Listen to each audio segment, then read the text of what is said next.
नमस्कार दोस्तों, मैं कुमार प्रदीप। स्वागत है आपका एक बार फिर से हमारे नए वीडियो में।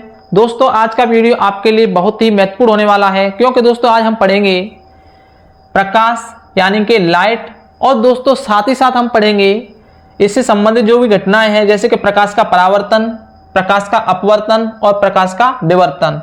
और दोस्तों हम पढ़ेंगे कि प्रकाश क्या है, प्रकाश के क्या गुण हैं, और दोस्तों इनकी परिभाषाएं भी पढ़ेंगे साथ ही साथ कि प्रकाश का परावर्तन किसे कहते हैं, अपवर्तन किसे कहते हैं और विवर्तन किसे कहते हैं। यहाँ पर दोस्तों हम हर एक किसी का डायग्राम बनाएंगे और एक एक चीज को बारीकी से क्लियर करेंगे। जो भी दोस्तों कन्फ्यूजन होता है, जो भी डाउट रहता है, उसे हम आज की वीडियो में बिल्कुल अच्छे से क्लियर करने वाले हैं दोस्तों। इसीलिए वीडियो को अंत तक जरूर देखें, जिससे चीजें आपको समझ में आ जाए। पता है दोस्तों, चीजों को समझने के लिए सबसे महत्वपूर्ण बात क्या होती है? सबसे महत्वपूर्ण बात होती है कि टीचर के द्वारा बोली गई बात अगर हमें सही से समझ में आ रही है, अगर हम ध्यान से सुन रहे हैं, तो चीजें हमें गारंटी से समझ में आती हैं। तो दोस्तों वीडियो स्टार्ट करने से पहले आप अगर हमारे चैनल पर नए आए हैं तो चैनल को सब्सक्राइब करके बेल आइकन दबाएं, और दोस्तों अगर वीडियो आपको पसंद आया तो वीडियो को लाइक करें और मुझे कमेंट करके बताएं दोस्तों आपके लिए वीडियो कितना महत्वपूर्ण साबित हुआ। चलो दोस्तों लिखते हैं। सबसे पहले हम पढ़ेंगे प्रकाश, यानी कि प्रकाश क्या है, इसके क्या गुण हैं। यहां दोस्तों एक एक से क्लियर करते हैं। प्रकाश यानी कि लाइट, ये क्या है, इसकी क्या परिभाषा है? तो पहली बात तो यह दोस्तों, प्रकाश एक प्रकार से ऊर्जा है, यानी कि प्रकाश एक ऊर्जा का रूप है जो कि दोस्तों विद्युत चुंबकीय तरंगों की तरह चलता है, यानी कि ये विद्युत चुंबकीय तरंगों की तरह चलता है। अब दोस्तों इसके गुण क्या हैं? तो पहला गुण लिखते हैं हम, प्रकाश का पहला गुण लिखते हैं कि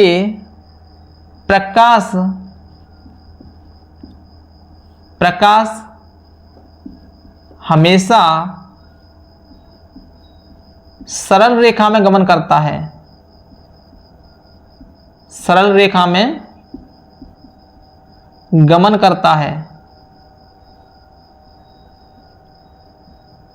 करता है, यानी कि प्रकाश हमेशा सीधी रेखा में चलता है। अगर उसके रास्ते में कुछ भी आ जाता है तो प्रकाश रुक जाता है। ऐसा नहीं है कि रास्ते में कुछ आया और ऐसे मुड़ के फिर चलने लगा, बिल्कुल नहीं चलेगा, वो क्या है, रुक जाएगा। ठीक है, और उसकी वजह से कुछ भी घटनाएं घटती हैं तो इनको हम पढ़ेंगे। और दूसरी बात यह है दोस्तों, प्रकाश के कारण हमें वस्तुएं दिखाई देती हैं। प्रकाश के कारण हमें वस्तुएं दिखाई देती हैं, जो कि जब हमने दोस्तों नेत्र के बारे में पढ़ा था, मानव नेत्र के बारे में पढ़ा था, तब हमने देखा था कि प्रकाश की वजह से हमें कोई चीज दिखाई देती है। जैसे कि दोस्तों क्या होता है, जब प्रकाश किसी वस्तु पर पड़ता है और उस वस्तु से वो प्रकाश टकरा के हमारी आंखों में प्रवेश करता है, तब हमारी आंखों में क्या बनता है दोस्तों, उस वस्तु का प्रतिबिंब यानी कि चित्र बनता है। तो सबसे महत्वपूर्ण बात दोस्तों ये हो गई कि प्रकाश हमेशा सरल रेखा में गमन करता है। दूसरी, प्रकाश के कारण हमें वस्तुएं दिखाई देती हैं। ठीक है, हमने इतना देख लिया दोस्तों प्रकाश के बारे में। अब दोस्तों देखेंगे दूसरी अड़ेंगे परावर्तन। क्या? प्रकाश का परावर्तन। प्रकाश का परावर्तन यानी कि दोस्तों रिफ्लेक्शन ऑफ लाइट। इसमें क्या है दोस्तों, प्रकाश का परावर्तन किसे कहते हैं? दोस्तों आपको ध्यान से सुनना है, चाहो तो आप कॉपी लेके नोट कर लो उसे, कि जब प्रकाश की किरण किसी अपारदर्शी चिकने पृष्ठ से टकराकर उसी माध्यम में वापस लौटती है, तो इस घटना को हम प्रकाश का परावर्तन कहते हैं। दोस्तों मैं यहां पर लिख रहा हूं, जब प्रकाश की किरण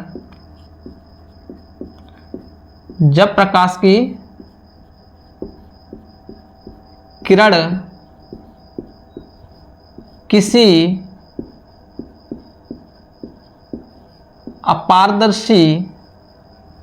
अपारदर्शी चिकने पृष्ठ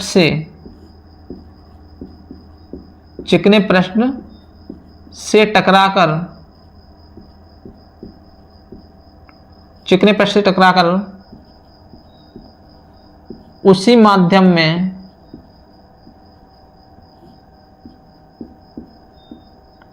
उसी माध्यम में वापस लौटती है,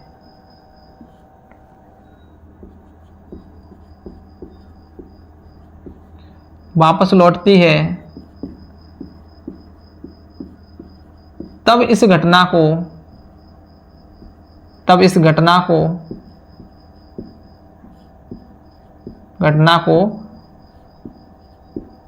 प्रकाश का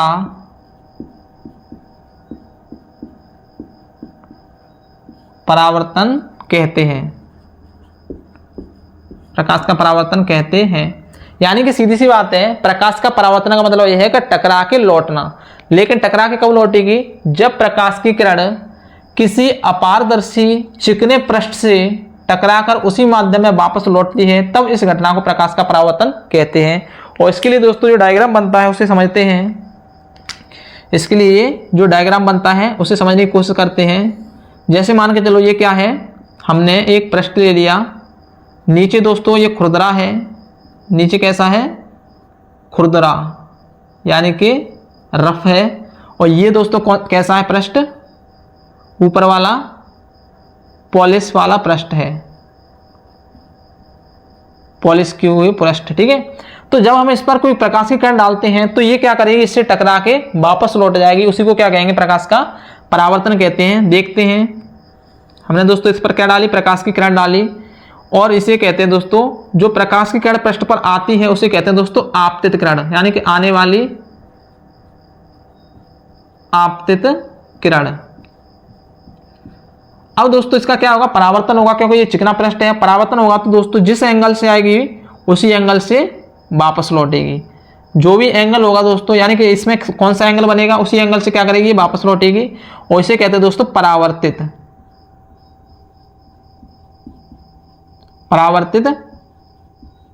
किरण, ठीक है।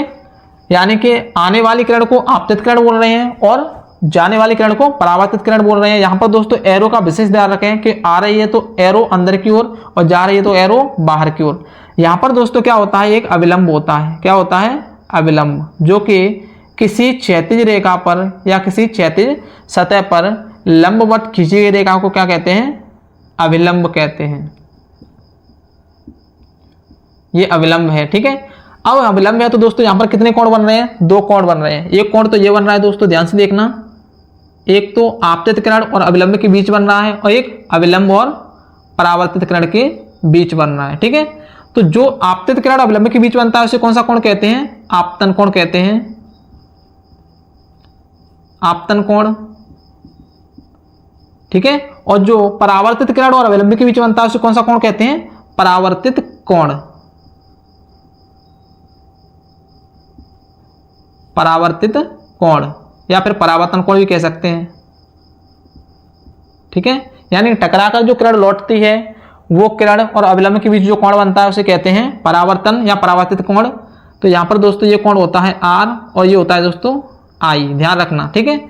इस तरह से दोस्तों क्या होता है? प्रकाश के परावर्तन की जो घटना होती है वो घटती है। यहां से दोस्तों प्रकाश के परावर्तन के दो नियम हैं। पहला नियम दोस्तों ये है कि आपतित किरण, अविलंब और परावर्तित किरण तीनों एक ही तल में स्थित होते हैं। यानी कि पहला है आपतित किरण, अविलंब और परावर्तित किरण तीनों एक ही तल में स्थित होते हैं। और दूसरा नियम यह है कि आपतन कोण सदैव परावर्तन कोण के बराबर होता है। आपतन कोण सदैव किसके बराबर होता है? परावर्तन कोण के बराबर होता है। मैंने बताया दोस्तों, जिस एंगल में किरण आती है उसी एंगल में लौटती है, और जो इनके बीच में जो कोण बनता है दोनों बराबर के कोण बनते हैं। तो यहां से दोस्तों प्रकाश के परावर्तन के नियम भी क्लियर हो गए। जैसे कि आपतन कोण सदैव परावर्तन कोण के बराबर होता है, पहला नियम हो गया। दूसरा नियम, आपतित किरण, अविलंब तथा परावर्तित किरण तीनों एक ही तल में स्थित होते हैं।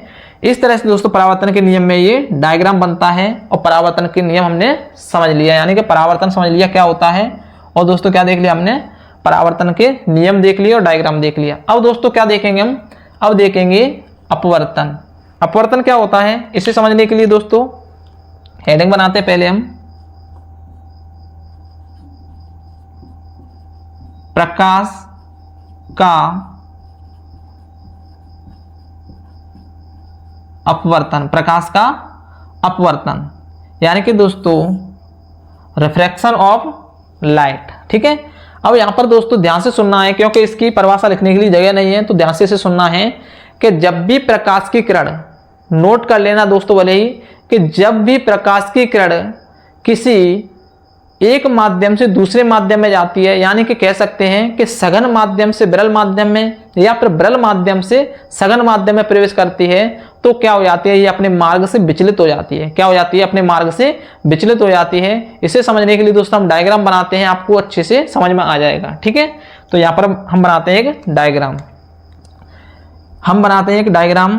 तो यहाँ पर मान के चलो एक माध्यम, यानी दोनों माध्यमों को दर्शाने के लिए हम क्या करते हैं, एक बीच में लाइन खींचते हैं, और जो नीचे वाला माध्यम है ये है दोस्तों, इसे मानते हैं दोस्तों क्या, जल, यानी कि ये जल है। ठीक है, ध्यान से समझना दोस्तों, ध्यान से अच्छे से देखना, ये क्या है, जल है। और जल को दोस्तों हमने मान लिया सघन माध्यम, जल को क्या मान लिया, सघन माध्यम। और ऊपर क्या है दोस्तों, ऊपर है वायु, और इसको मान लिया हमने विरल माध्यम।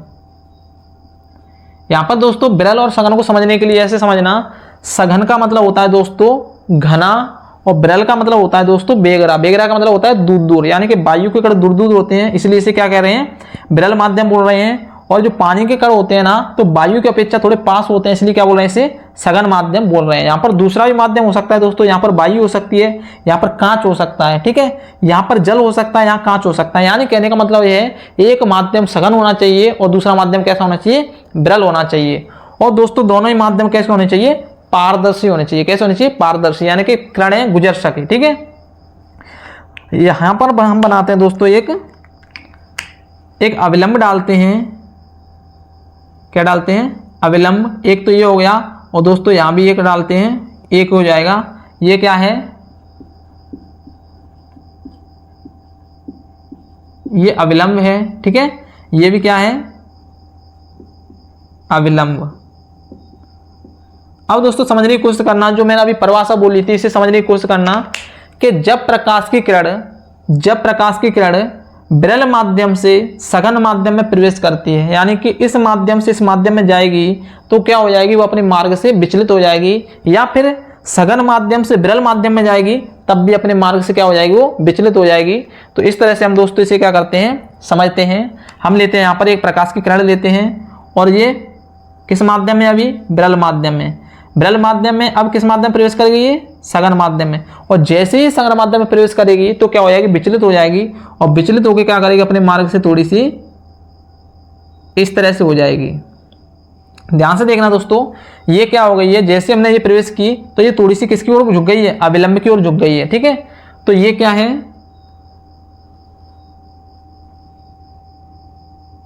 ये आपतित किरण है। कौन सी किरण है, आपतित। ठीक है, ये कौन सी किरण है, आपतित किरण है।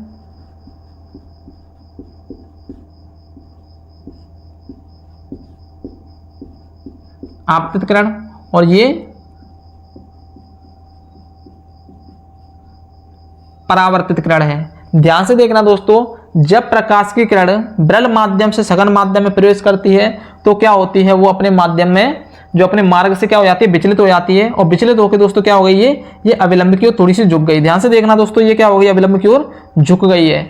ध्यान देना दोस्तों, जब प्रकाश की किरण विरल माध्यम से सघन माध्यम में प्रवेश करती है, विरल से सघन में, तो हमेशा ये क्या करेगी, अविलंब की ओर झुक जाएगी। क्या करेगी, अविलंब की ओर झुक जाएगी। और इसके बीच में जो कोण बनेगा, इसके बीच में जो कोण बनता है, वो कोण दोस्तों ये कौन सा है, आपतित कोण है। आपतित कोण मतलब आई।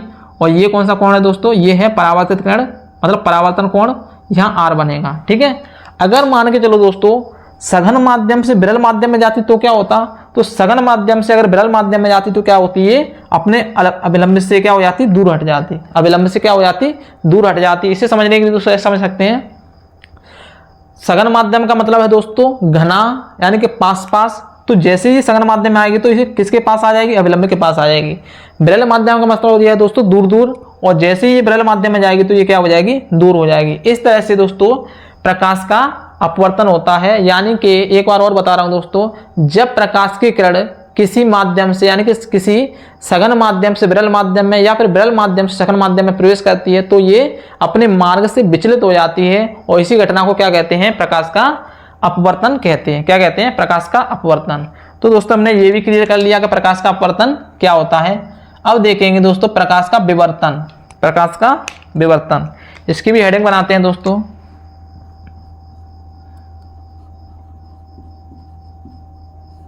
प्रकाश का विवर्तन, ठीक है। ये दोस्तों क्या है, ये प्रकाश के परावर्तन का डायग्राम है, ये प्रकाश के अपवर्तन का है और हम जो यहां पढ़ने वाले हैं वो है प्रकाश का विवर्तन।